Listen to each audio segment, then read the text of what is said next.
Today, I ran into a video shared by the Haitian Espanol account on XCOM, formerly Twitter, in which Dr. Margarita Rosa explains why the island of Hispaniola should instead be referred to as Haiti.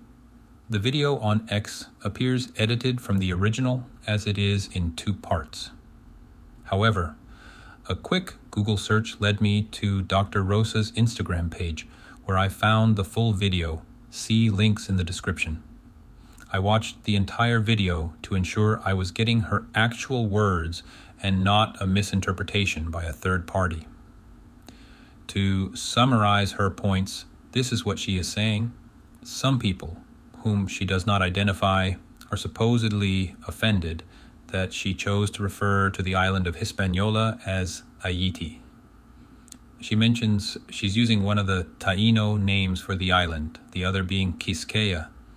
She presents evidence in the form of maps from the 16th to 18th century, where the island is identified by Europeans as Ayiti. She highlights the historical significance of the name Ayiti in the context of the Haitian Revolution. She asserts that the rejection of the name Ayiti is based on anti-Haitian rhetoric, and that embracing the name is a way to honor the island's indigenous history and legacy. In this video, I will attempt to respond to Dr. Rosa's video, given that she does not see the contradictions in her argument. She tells us that we shouldn't use the name Hispaniola, as it was the European designation of the island, and that instead we should use Ayiti or maybe Quisqueya. First, let me start by saying that if Dr. Rosa wants to claim she was born on the island of Haiti, because that's the name that the natives gave to the island, well, that's her prerogative, and she should be free to do that. I suggest that while she is at it, she updates her homepage at margaritalilarosa.com, because it still states that she was born in the Dominican Republic.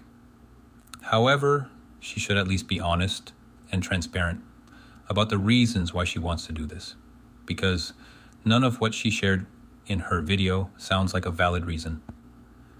Before I begin, I want to state some facts just to make what I'm about to express easier to understand. As Ms. Rosa states in her video, the island that we now call Hispaniola was called Ayiti by the natives. This is widely accepted and non-controversial, as Bartolomé de las Casas and Pedro Martir de Angleria documented this in their writings. The latter also wrote that the natives also referred to the island as Quisqueya and later Haiti. In this video, I will use Haiti and Quisqueya for simplicity. Everyone should know what I'm talking about, and that Haiti, Ayiti, or Haiti, as de las Casas wrote in his book, are the same thing. I will also use the name of the island of Hispaniola, which is currently recognized today, not because I have a problem with others using Haiti or whatever they want to call it, but just for clarity. Hispaniola is the accepted name for the whole island, and I don't want to confuse people by using another nomenclature. Given that this is widely accepted, Dr. Rosa's use of different maps of the era really does not help her make her case. I can also find a bunch of maps from the early colonial era where the name of the island is written as Hispaniola, or some variation of it. Here are a few I found just by looking for maps of the 16th century on caribmap.org, which, by the way, is an amazing resource if you are interested in maps of the Caribbean from the early colonial era. So if I found a bunch of maps and most of them referred to the island as Hispaniola instead of Haiti, does that invalidate her point? Because all it proves is that explorers from that era preferred to use one name over the other, and it would be the same if it was the other way around. It is just explorers arriving somehow at a consensus on how they would refer to a particular geographic point on the map. I would also point out that in her explanation of the meaning of Haiti, she makes the claim that the west of the island is more mountainous than the east, which is not accurate at all. The Dominican Republic's terrain is vastly more mountainous than Haiti, with the Cordillera Central having the highest peaks in the Caribbean region, while Haiti's topography is dominated by plateaus and valleys. Haiti does have mountain ranges, but not as high as those in the Dominican Republic. I just say this to point out that Dr. Rosa appears not to know much about the island she is discussing. Dr. Rosa claims that this is not just about a name, but about history and about legacy, and immediately goes over the fact that Jean-Jacques Dessalines called the whole island Haiti upon the founding of the Haitian state in 1804. That is in fact correct, but there's a good reason why, and it's the fact that since 1795, France was the nominal ruler of the whole island after the Treaty of Basel, so it makes sense that he would claim the whole island. But the problem is that he himself never had control of the whole island, and in fact, from 1795 to 1801, the Spanish still had de facto control of their former colony because the events of the Haitian Revolution prevented France from taking control from them. Toussaint Louverture invaded Santo Domingo in 1801 and unified the island under his rule. But in 1802, a large French force landed and expelled Louverture's forces, arrested him, and sent him to France, where he would eventually die. That French force was eventually defeated by the Haitian rebels, culminating in the founding of the Haitian Republic in early 1804. Meanwhile, Santo Domingo was controlled by a small French force under the command of Louis-Marie Ferron, and Dessalines invaded in 1805 with the purpose of unifying the island under his control. He laid siege to the city of Santo Domingo, but then retreated when a French naval squadron arrived, while at the same time his troops carried out a barbaric massacre of civilians in the cities of Moca, Santiago, and La Vega. In the city of Moca, not only were all the males killed, but the town was burned to the ground, and 249 women, 430 girls, and 318 boys were taken back to Haiti into slavery. None of this is undeniable, as Dessalines himself was very proud of these actions and bragged about it in speeches back in Haiti.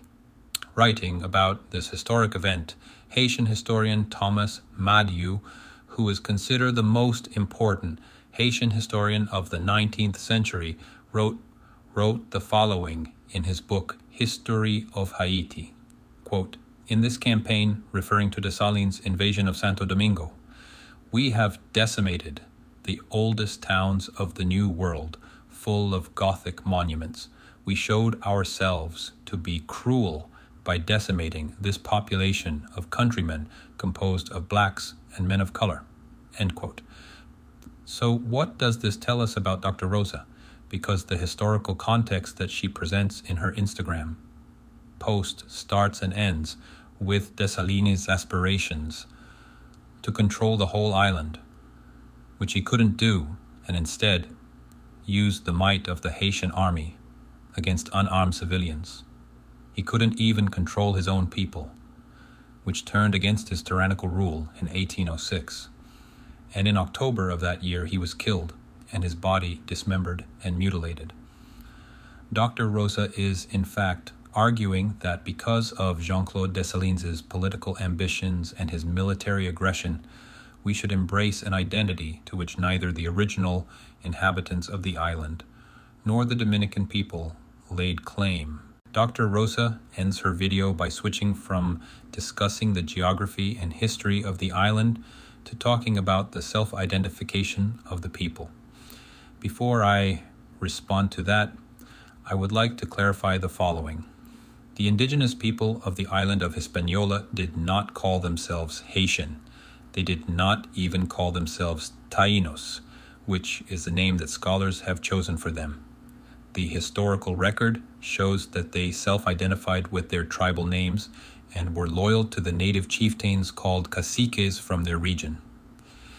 This is important because Dr. Rosa finishes her video by discussing how people from different islands of the Caribbean reclaim the native names. In order to make her point, she left out that Dominicans do the same as well. Quisqueya is to the DR what Boriquín is to Puerto Rico. Our national anthem is Quisqueyanos Valientes. But she doesn't even mention this because all she wants to do is make her point that the people of Haiti should call ourselves Haitian.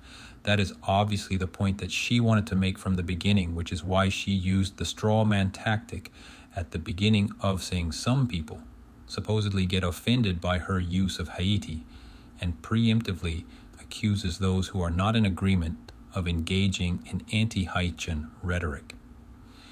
Dr. Rosa's arguments are clever but fallacious, and not an attempt to engage in honest and constructive dialogue. She starts by exaggerating the argument of an opponent that she doesn't even bother to identify, and she attacks the character of anyone who would disagree with her position by implying that they are anti-Haitian. If she would simply state that she chooses to call herself Haitian because that is how the natives called their historical homeland, that is her right, but it is not based on historical reality. There is no evidence that the natives called themselves Haitians or Taínos. The only people that have called themselves Haitians are the people from the Republic of Haiti. The people of the eastern side of the island, what was the colony of Santo Domingo and today is the Dominican Republic, have called themselves Dominicans for centuries. So Dr. Rosa is reclaiming an identity that has only been associated with the people of the Republic of Haiti, not with the indigenous people of the island. I will end my video here, and I would ask you to please help the channel by sharing it and discussing it in your comments. Hopefully, if Dr. Rosa sees it, she will be compelled to update her homepage with her newfound identity. Thanks a lot for watching, and see you in the comments.